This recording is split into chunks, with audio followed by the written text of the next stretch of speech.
యేసు లోక రక్షకుడు, యేసు పాప విమోచకుడు, యేసు లోక రక్షకుడు, యేసు పాప విమోచకుడు. ఎంత ఘోర పాపినైనను ఎంచక మరి క్షమించును.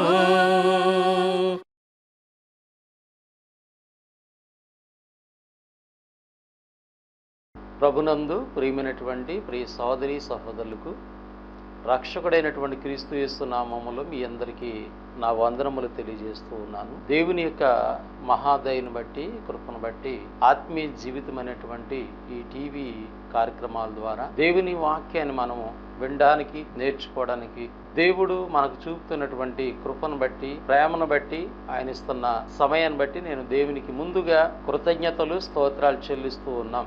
ఆత్మీయ జీవితము మీ జీవితాల్లో రక్షణ దీవెనికరంగాను, తద్వారా మీ జీవితాలు దేవునికి మహింకరంగా ఉంటున్నాయని మేము నమ్ముచూ ఉన్నాము. ప్రేమతో, ప్రయాసతో ఈ కార్యక్రమాలు మేము అందిస్తూ ఉన్నాము. మరి చెప్పబడుతున్నటువంటి సంగతుల్ని జాగ్రత్తగా విని, గ్రహించి, అర్థం చేసుకుని వాటి ప్రకారంగా జీవించి దేవుని ప్రేమకు పాత్రలుగా ఉంటారని మేము నమ్ముచూ ఉన్నాం. ఈ ప్రత్యేకమైన సమయంలో దేవుని వాక్యము నుండి ప్రాముఖ్యమైన విషయాన్ని మనం నేర్చుకుందాం. క్రైస్తవ జీవితంలో చాలా అవసరమైనటువంటి ప్రాముఖ్యమైనటువంటి ఒక మాటని మనము ఆలోచన చేద్దాం. దావీదు అనేటువంటి భక్తుడు తాను దేవుణ్ణి నమ్ముకుని జీవిస్తున్నటువంటి జీవితంలో లోకానికి ఆయన ఎలా కనపడ్డాడు అనేటువంటిది ఒక సంగతి గ్రంథములో వ్రాయబడి ఉన్నది. కనుక కీర్తన గ్రంథము 71వ అధ్యాయము 7వ వాక్య భాగాన్ని మనం ఆలోచన చేద్దాం. దావీదు ఈ విధంగా మనకి జ్ఞాపకం చేస్తాడు, నేను అనేకులకు ఒక వింతగా ఉన్నాను. సమయంలో మనం నేర్చుకున్నటువంటి వాక్య భాగం, మనము లోకమునకు వింతగా ఉన్నామా అనేటువంటి విషయాన్ని మనం గమనిద్దాం. దేవుణ్ణి నమ్మినటువంటి భక్తుడైనటువంటి దావీదు అనేకులకు ఒక వింతగా కనపడుతున్నాడట. వింత అనేటువంటి మాటను మనం చూసినప్పుడు ఆశ్చర్యాన్ని కలిగించేటువంటి సంగతి. వింత అనే మాట ఈ ప్రపంచంలో 7 వింతలు ఉన్నాయనేటువంటి సంగతిని మనం వింటాం. ఈ ప్రపంచం మొత్తంగా 7 వింతలు ఉన్నాయి. అవి ఈ వాక్య భాగంలో వాటి పేర్లు అవసరం లేదు, కానీ 7 వింతలు ఉన్నాయి. ప్రస్తుత దినాల్లో మరొక 7 వింతలు కూడా ఉన్నాయనేటువంటి విషయాన్ని మనం చూస్తున్నాం. కానీ లోకంలో ఉన్నటువంటి వింతల గురించి చాలా గొప్పగా చెప్పుకుంటారు. లోకాన్ని కలగజేసిన దేవుడు ఈ లోకంలో మానవులు ఒక 7 వింతలు ఉన్నాయనేటువంటి ఆశ్చర్యాన్ని కలిగి ఉన్నారు. వాటి గురించి వింతగా చెప్తూ ఉంటారు. కానీ లోకములో శ్రేష్టమైనటువంటి వాడు మానవుడు దేవుని ఉద్దేశాన్ని గమనించి దేవుని ఆలోచన ప్రకారంగా మానవుడు జీవిస్తే మానవుడే ఈ లోకానికి వింతగా ఉంటాడనేటువంటి సత్యాన్ని మనం గమనిస్తూ ఉన్నాం. దావీదు అనేటువంటి భక్తుడు అనేకులకు నేను వింతగా ఉన్నాను అనేటువంటి విషయాన్ని అక్కడ జ్ఞాపకం చేస్తూ ఉన్నాడు. వింత అనేటువంటి మాటని మనం చూసినప్పుడు మనం ఎప్పుడు చూడనటువంటి సంగతిని వింత అంటాం. ఎప్పుడు విననటువంటి మాటలు విన్నప్పుడు వింతగా ఉన్నాయంటాం. ఉదాహరణకి మనం పరిశుద్ధ గ్రంథములను చూసినప్పుడు పెంతెకోస్తు పండుగ నాడు అపోస్తులు పరిశుద్ధాత్మతో నింపబడినటువంటి వారుగా యేసుక్రీస్తుని వారిని గూర్చినటువంటి రక్షణ సువార్తను మొదటిగా భూమి మీద ప్రకటించారు యెరూషలేములో. అక్కడ 17 దేశాల నుంచి వచ్చినటువంటి ఇజ్రాయేల్ ప్రజల్లో ఒక వింతగా వాళ్ళు ఆలోచన చేశారు. ఇదేమి, వీరు మన భాషలతో మాట్లాడుతున్నారు. 17 దేశాల నుంచి వచ్చినటువంటి 17 భాషలు కలిగినటువంటి వారు అక్కడ ఉండగా వీరు మాట్లాడుతున్నటువంటి మాటలు వారికి ఆశ్చర్యాన్ని కలిగించాయి. కనుక ఇక్కడ భాష అనేటువంటిది వింతగా ఉంటుంది. అంటే మనం విన్నటువంటిది, మనకు రానటువంటిది, మనం చూడనటువంటి దాన్ని వింత అనేటువంటి మాటగా మనం గమనించాలి. కనుక ఇక్కడ దావీదు అనేటువంటి భక్తుడు ఏం మాట్లాడుతున్నాడంటే, నేను అనేకులకు వింతగా ఉన్నాను. ప్రభునందు ప్రియులారా, ఆలోచన చేద్దాం. పరిశుద్ధ గ్రంథములో కొన్ని విషయాలు మనం ఆలోచన చేస్తున్నప్పుడు యేసు ప్రభువారు భూమి మీద మానవుడిగా జీవించినటువంటి దినాల్లో అనేకమైనటువంటి అద్భుత కార్యాలు, ఆశ్చర్య కార్యాలు చేశాడు. ఆయన చనిపోయినటువంటి వారిని లేపారు. మాట లేనటువంటి వారికి, అంటే మూగవానికి మాటనిచ్చాడు. ఆయన చెవిటివానికి వినేటువంటి శక్తినిచ్చాడు. కంటి చూపు లేని వారికి చూసేటువంటి శక్తినిచ్చాడు. ఎన్నో కార్యాలు చేసినప్పుడు ఆనాటి లోకము ఇంత వింతను మనం చూస్తున్నామేంటి అని ఆశ్చర్యపోయి వాళ్ళు దేవుని మహింపరిచినటువంటి సంగతి మనం చూస్తున్నాం. అంటే మనకు తెలియనటువంటిది, మనం చూడనటువంటిది, మనం విన్నటువంటిది మనకి ఆశ్చర్యాన్ని కలిగిస్తుంది. అదే వింత అనేటువంటి విషయాన్ని పరిశుద్ధ గ్రంథంలో మనము చూస్తూ ఉన్నాం. మోషే ఒక పొద కాలిపోతుందని చూడటానికి వెళ్ళాడు ప్రభునందు ప్రియులారా. నిర్గమకాండం 3వ అధ్యాయము మరి 3వ వచన భాగంలో ఈ మాట మనం చూస్తాం. ఒక వింత జరిగింది. ఏంటంటే ఒక పొద కాలిపోతుంది, కానీ ఆ పొద అలాగే ఉంది, కానీ వెలుగు వస్తూ ఉంది. ఆశ్చర్యం. ఆ వింతను చూడటానికి మోషే వెళ్ళినట్టుగా మనం చూస్తున్నాం. అంటే తన జీవితంలో ఇప్పుడు చూడనటువంటి స్థితిని చూడడమే వింత అనేటువంటి మాటగా మనం పరిశుద్ధ గ్రంథం నుంచి మాటల్ని గమనిస్తూ ఉన్నాం. ఈ ప్రత్యేకమైన సమయంలో దావీదు భక్తుడి ద్వారా చెప్పబడినటువంటి మాటని మనం ఆలోచన చేద్దాం. నేను అనేకులకు ఒక వింతగా ఉన్నాను అనేటువంటి సత్యాన్ని ఆయన జ్ఞాపకం చేస్తున్నాడు. దావీదు అనేకులకు ఏ విధంగా వింతగా ఉన్నాడు?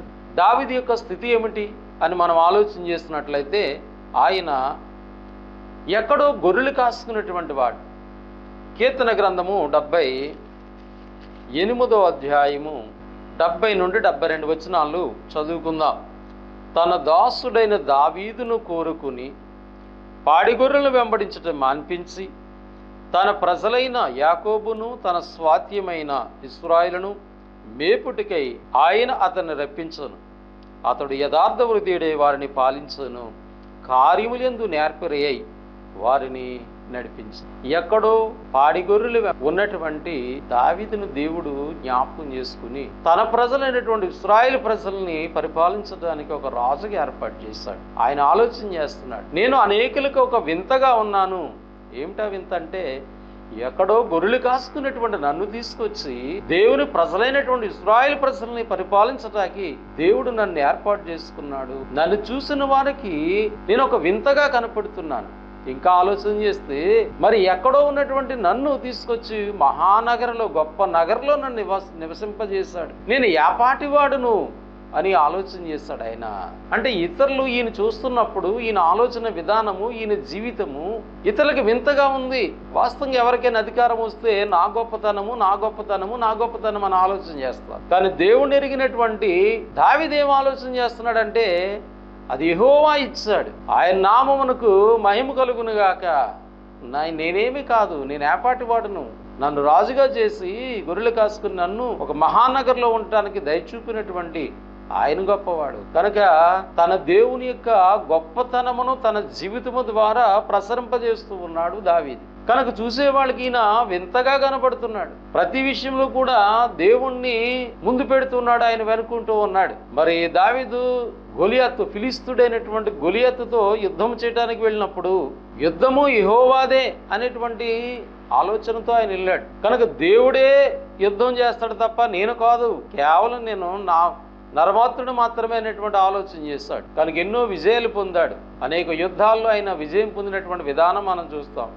అన్ని విషయాల్లో కూడా ఆయన దేవునికి మహిమ తెచ్చినటువంటి వాడిగా మనం చూస్తాం. అంటే లోకానికి దావీదు యొక్క జీవితం ఎట్లా కనపడుతుందంటే వింతగా కనపడుతుంది. ఈయన రాజు అయ్యిండు కూడా దేవుడే ఇచ్చేశాడని చెప్తున్నాడు.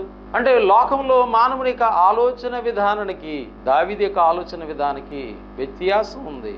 వింతగా ఉంది ఆయన ఆలోచన విధానం. ఆయన మాట్లాడే మాటలు వింతగా ఉన్నాయి. కనుక దావీదు అంటున్నాడు, నేను అనేకులకు ఒక వింతగా కనబడుచు ఉన్నాను. ఇంకా ఆలోచన చేస్తే ప్రతి విషయంలో కూడా దేవుని పట్ల కృతజ్ఞత కలిగినటువంటి జీవితాన్ని దావీదు కలిగి ఉన్నాడు. ప్రభునందు ప్రియులారా, 103వ కీర్తనలో మనం చూస్తాం, నా ప్రాణమా యెహోవాను సన్నతించుము, ఆయన చేసిన ఉపకారములలో దేనిని మరువకుమంటున్నాడు. తన ప్రాణంతో చెప్పుకుంటున్నాడు, అనగా తన ఆత్మతో చెప్పుకుంటున్నాడు. ఆత్మ తన శరీరాన్ని బ్రతికింపజేస్తుంది, జీవింపజేస్తుంది. కనుక లోకమైతే మర్చిపోతుంది దేవుణ్ణి, దేవుని పట్ల కృతజ్ఞత లేని వారుగా ఉన్నారు. కానీ నా ప్రాణమా నువ్వు మర్చిపోవద్దు ఆయన్ని. అన్ని విషయాల్లో కూడా, ప్రతి విషయంలో కూడా కృతజ్ఞత కలిగి ఉండాలని లోకానికి ఆయన తన జీవితాన్ని తెలియజేస్తూ ఉన్నాడు. కనుక దావీదు యొక్క జీవితము అనేకులకు ఎలా కనపడుతుందని దేవుని వాక్యం మనకు తెలియజేస్తుందంటే వింతగా కనపడుతుంది, ఆశ్చర్యంగా కనపడుతున్నాడు ఆయన అనేకులకి. ప్రభునందు ప్రియమైనటువంటి ప్రియ సోదరి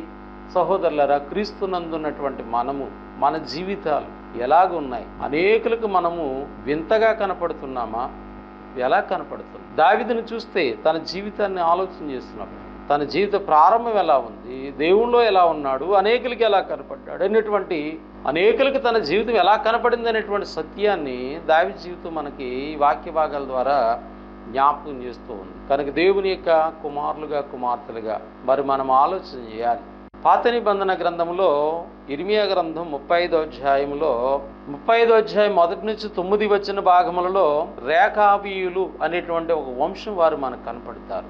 వారి దగ్గరికి దేవుని యొక్క వాక్యము ఇర్మియాకు ప్రత్యక్షమయ్యి రేకాబీయుల యొక్క వంశస్థుల్ని యెహోవా మందిరం దగ్గరికి పిలిచి, అక్కడ యెహోయాకీము ఒక రాజు నివసించేటువంటి ఒక ప్రత్యేకమైన గది దగ్గర ఉన్నటువంటి ఒక గదిలోనికి వారిని పిలిచి వారి ఎదుట ద్రాక్షరసం పెట్టి వారిని త్రాగమని చెప్పమని చెప్తారు. అయితే ఆ రేకాబీయుల వంశస్థుల్లో ఒక వ్యక్తి యొక్క ఆలోచన విధానము ఇర్మియా ద్వారా మనకు జ్ఞాపకం చేయబడింది.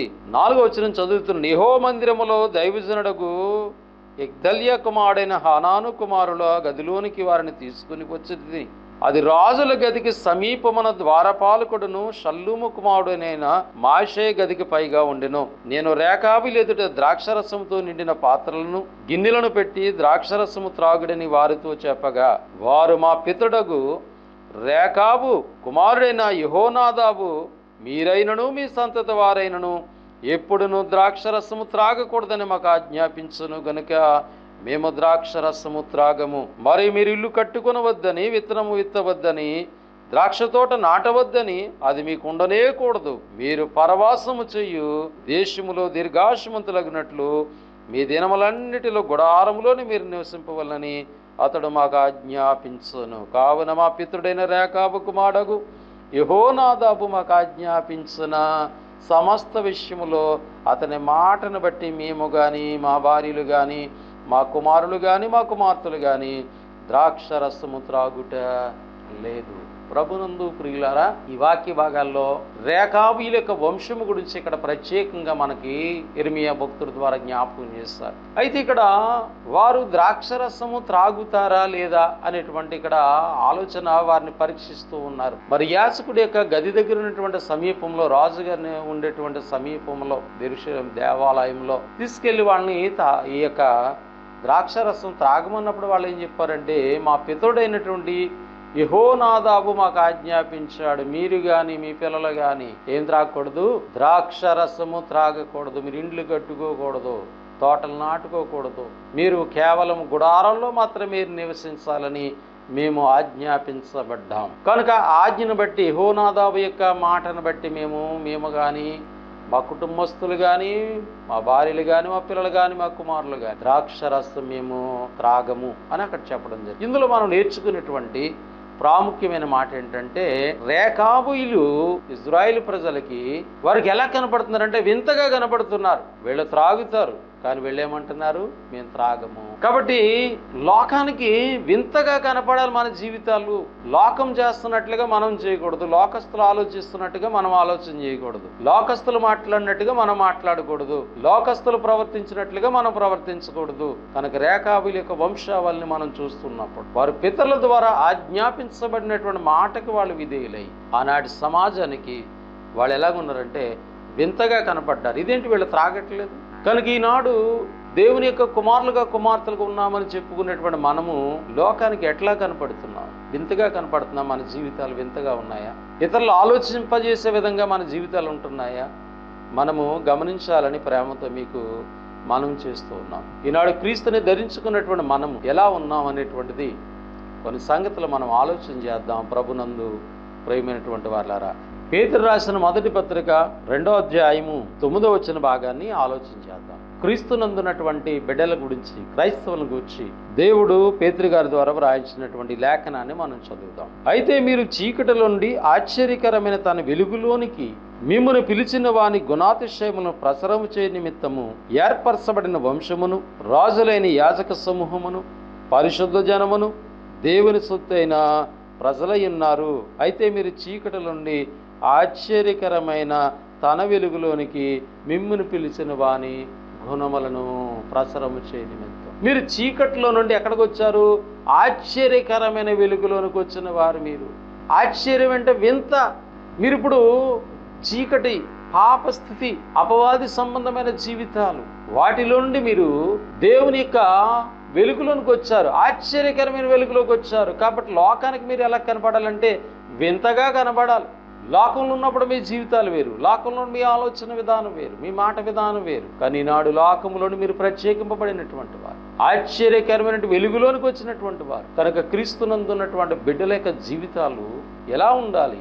ఇతరుల్ని ఆశ్చర్యపరచాలి, ఇతరులకు వింతగా కనబడాలి. నీ ఆలోచన విధానము, నీ జీవిత విధానము, నీ ప్రవర్తన ఇతరులకి వింతగా కనపడాలంటే ఆశ్చర్యపోవాలన్నమాట. మనల్ని చూసినటువంటి వారు నువ్వు ఆశ్చర్యకరమైన వెలుగులోనికి వచ్చావనేటువంటి సత్యాన్ని గుర్తించాలా. పేతురు రాసినటువంటి మొదటి పత్రిక 4వ అధ్యాయములో పేతురు గారు ఈ సంగతిని లోకము గుర్తించాలి, మిమ్మల్ని చూసిన వాళ్ళు వింతగా మిమ్మల్ని చూడాలనే విషయాన్ని ఆయన వ్రాస్తారు. పేతురు రాసిన మొదటి పత్రిక 4వ అధ్యాయము మరి మొదటి నుంచి 4 లేఖన భాగములు వచ్చిన భాగాలను మనం చూసినప్పుడు, క్రీస్తు శరీరమందు శ్రమపడిను గనుక మీరును అట్టి మనసును ఆయుధముగా ధరించుకునుడి. శరీర విషయంలో శ్రమపడిన వాడు శరీరమందు జీవించు మిగిలిన కాలము ఇక మీదట మనుజాశలను అనుసరించి నడుచుకునక దేవుని ఇష్టానుసారముగా నడుచుకున్నట్లు పాపముతో జోలిక నేమియూ లేక యుందుము. మనము పోకిరి శ్రేష్టలను, దురాశలను, మద్యపానము, అల్లరితో కూడిన ఆటపాటలు, త్రాగుబోతుల విందులు, చేయదగని విగ్రహ పూజలు మొదలైన వాటి యందు నడుచుకొనుచు గతించిన కాలమే చాలును. గత జీవితము ఏమిటి? క్రీస్తులోనికి, ఆశ్చర్యకరమైన వెలుగులోనికి నువ్వు ఒక వింతైన వ్యక్తిగా మార్చబడ్డానికి ముందు నీ జీవితం ఏంటంటే ఇక్కడ చెప్తూ ఉన్నాడు, పోకిరి శ్రేష్టలు, దురాశలు, మద్యపానము, అల్లరితో కూడినటువంటి ఆటపాటలు, త్రాగుబోతుల విందులు, చేయదగిన విగ్రహ పూజలు, ఇవన్నీ కూడా నీ జీవితంలో, నా జీవితంలో ఒకప్పుడు చేసినటువంటివి ఇందులో.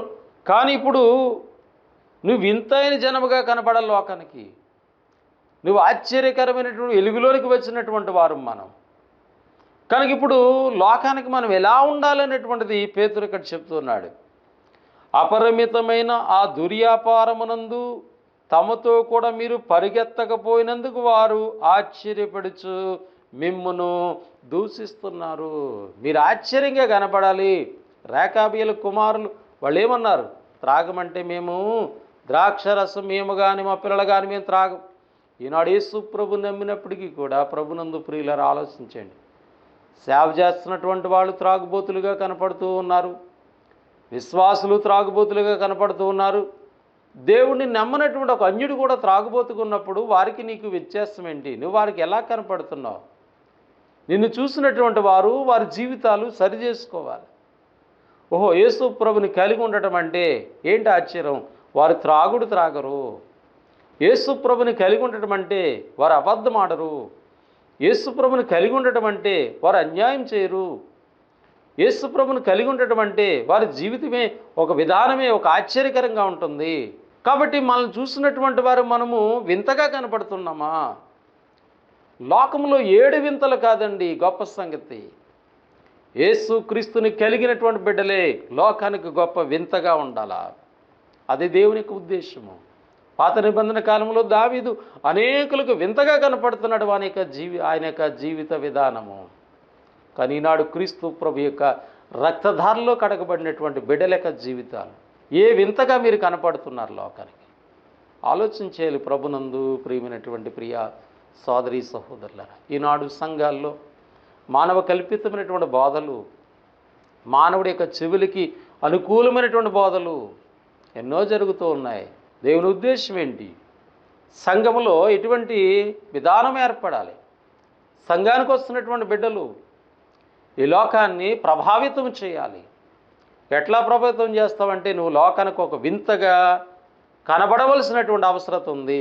కనుక ఇక్కడ పేతురు గారి ద్వారా మనం గమనిస్తున్నాం, ప్రభులో రాకముందు నువ్వు అల్లరిగాను, ఆటపాటలను, త్రాగుబోతు విందులు, చేయదగిన విగ్రహ పూజలు, ఇంకా అనేకమైనటువంటి ఆలోచనలు జీవించి ఉండొచ్చు, అది లోకం. కానీ ఇప్పుడు నువ్వు ప్రత్యేకింపబడి ఆశ్చర్యకరమైన వెలుగులోకి వచ్చావు, ఒక వింతైనటువంటి వ్యక్తివి. కనుక మనం ఎలా కనపడుతున్నాం? ఆ రేఖాబీలక కుమారులు చెప్పినట్టుగా మేము యేసు ప్రభు నమ్ముకున్నాను కనుక నేను త్రాగను అని చెప్పగలుగుతున్నామా? నేను యేసు ప్రభు నమ్ముకున్నాను కనుక ఇదిగో నేను అల్లరి తోకు ఉండేటువంటి పరిస్థితులకి నేను రాను, నేను యేసు ప్రభు నమ్ముకున్న కనుక వ్యర్థమైనటువంటి కార్యాలు నేను చూడను అనేటువంటి ఆలోచన విధానము క్రైస్తవ జీవితంలో ఉందా? ఉంటే మనం లోకానికి ఒక వింతైనటువంటి బిడ్డలుగా కనపడతాం.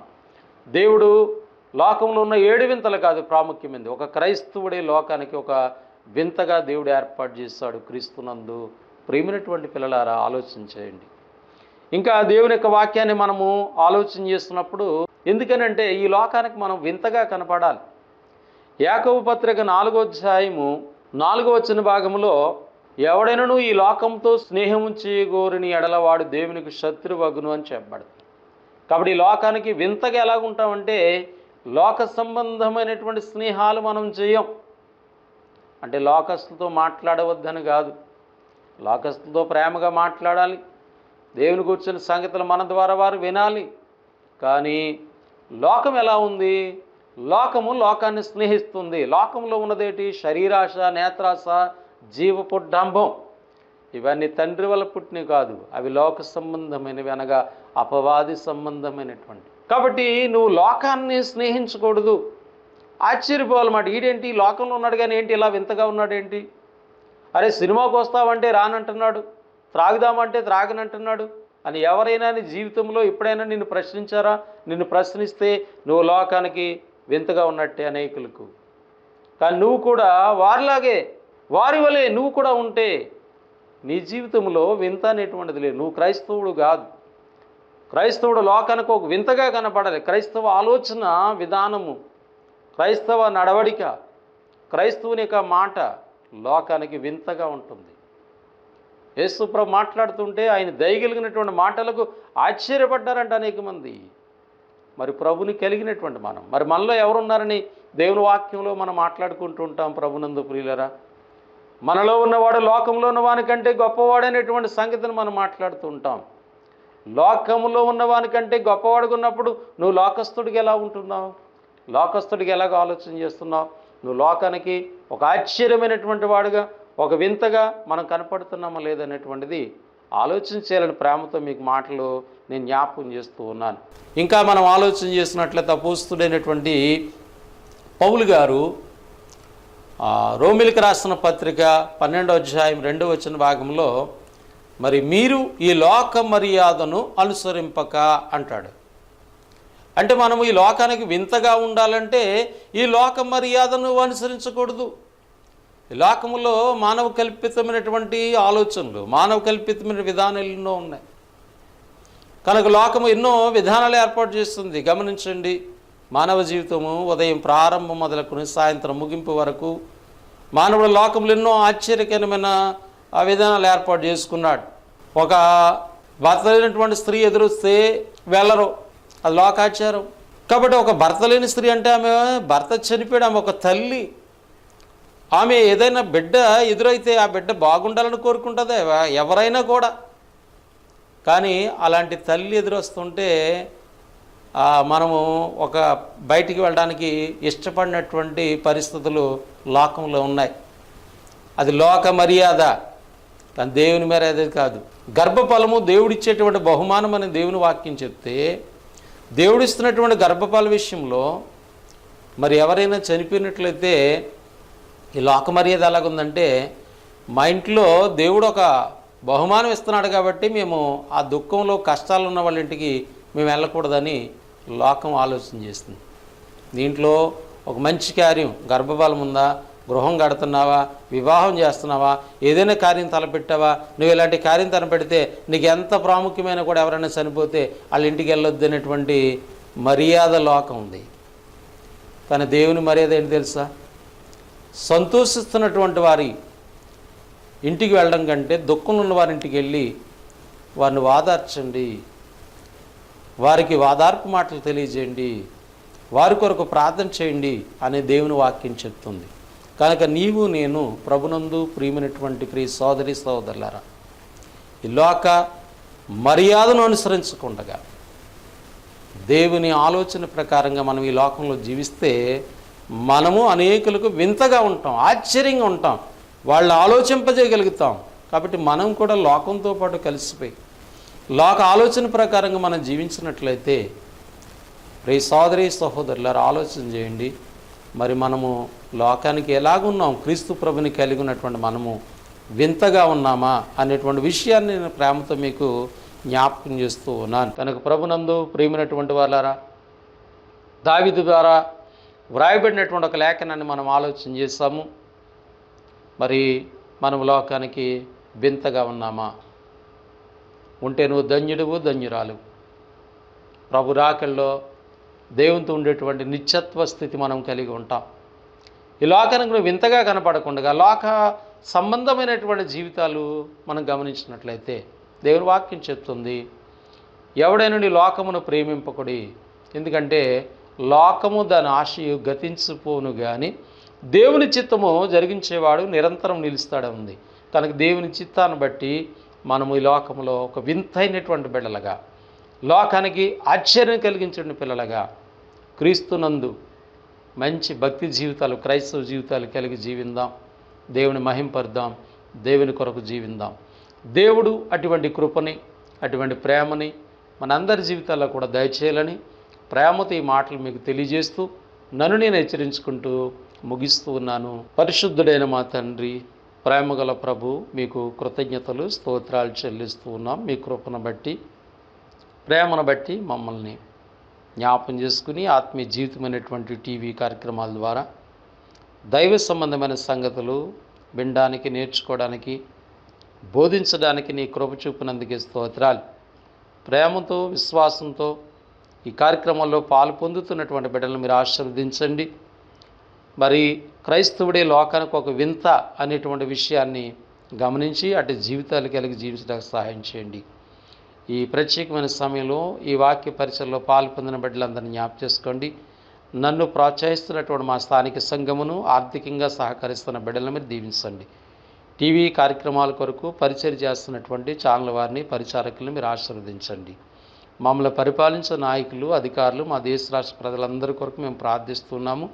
తండ్రి, మీ యొక్క ఉద్దేశాలని, మీ ప్రేమని బిడ్డలు అర్థం చేసుకుని మీ ప్రేమకు పాత్రలుగా అనేక మంది రక్షింపబడ్డానికి, ప్రభు చేత సంఘములో చేర్చబడి మిమ్మల్ని కోరిన రీతిలో మీ పిల్లగా జీవించడానికి సహాయం చేయండి.